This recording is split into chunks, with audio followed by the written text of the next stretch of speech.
Hey guys, Kyle the Death Knight of Enemy here, bringing you my review for Eden Zero, Chapter 111. So right out of the gate, we learn more about the treasure that was kept in the temple and how it's part of a set of relics scattered across the cosmos. But when all found and the ether absorbed, they will basically form a compass that might lead them to Mother. And yeah, this review is pretty much what I thought it would be, but I definitely want to talk about the very cryptic might be possible scenario that pretty much Nadia brought up, because just from her saying that it might be possible to reach Mother even with all the relics and the ether gathered together. Um, just from her saying that, it does fit into what we know about how very few, if any, have found Mother. But given what we know so far, while also adding in this new information, including the most recent discovery of these pocket galaxies, I'm inclined to believe that Mother herself is located in a sort of separate pocket of space. And while the relics will lead our heroes in the general direction of her location, actually entering that separate dimension will be a challenge in itself. And two scenarios I'm honestly imagining right now as the only means in which to actually find Mother herself is either by wormhole travel or as bonkers as this sounds, the other way to make it there, aside from entering a wormhole or black hole or something, is traveling by means that involves the chronophages. I know that sounds. Yeah, I know. Just saying that the chronophages might help sounds crazy, but I don't know. As of late, I've really started to believe that the chronophages, being the force of nature that they are, might be somewhat key to helping find Mother. I don't know how that would work, but it just feels like that if it isn't by like a wormhole or something, then yeah, the chronophages are probably going to play a part somehow. How, I've got no clue. But and yeah, again, it sounds crazy, but it's the only thing I can come up with right now, unless there's any other theories anyone would like to share with me. But yeah.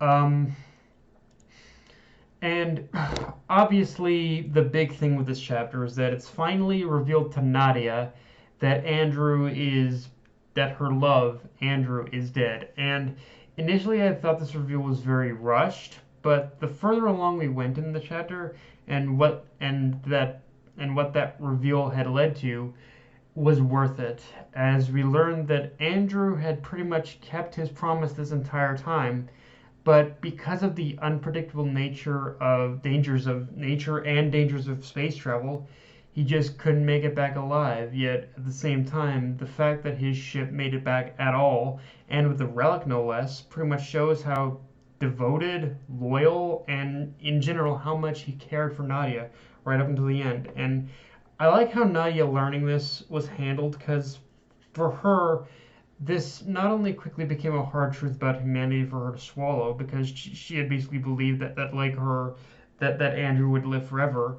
but it was also necessary in the sense of her being able to know how that in the end she needed to know how devoted he was to her right up until his final moments.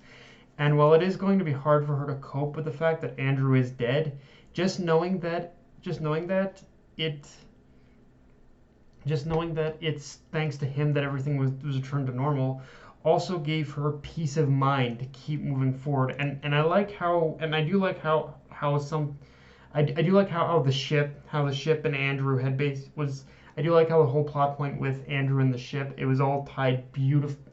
It was all tied pretty much very beautifully together into Nadia's story and whatnot. Like this has been a very short arc, but I feel that the way it was wrapped up was very nicely done. Pacing of this, on the other hand, is another story, but we'll get into that. Um, and but yeah, I really like how this. But yeah, in general, I really like how this.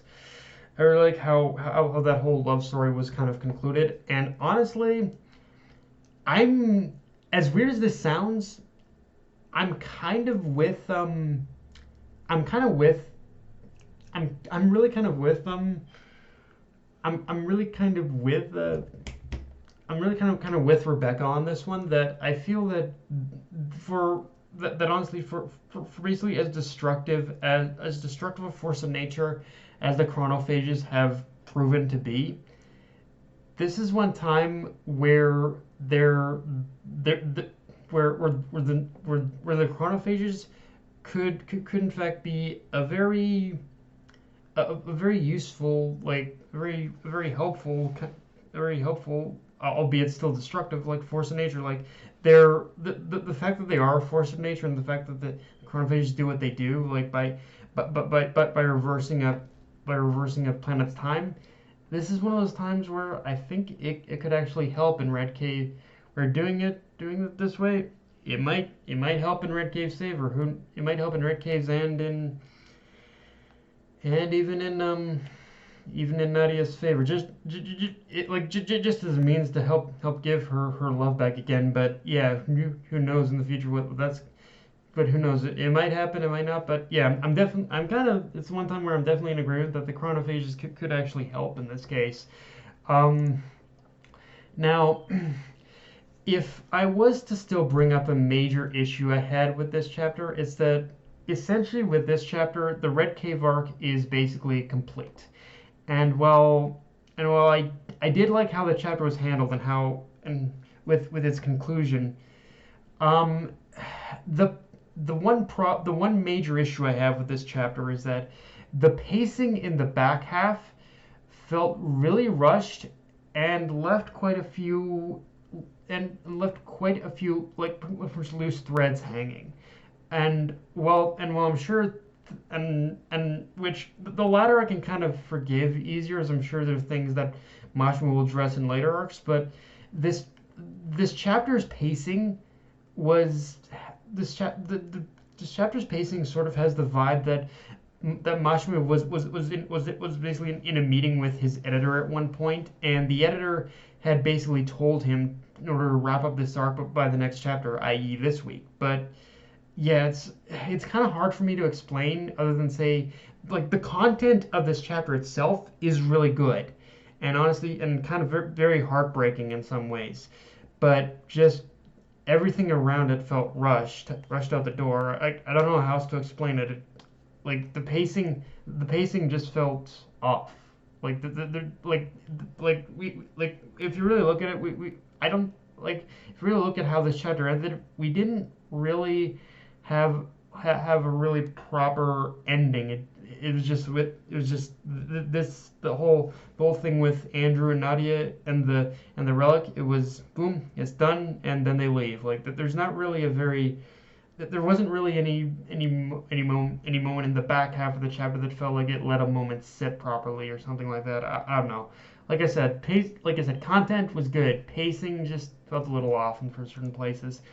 Um, with all that being said, this is once again one of those chapters that is so visually breathtaking and makes me more impatient for the anime because there are so many scenes that are beautiful on the page, and I can visually in my mind see how gorgeous they would look when translated into color animation.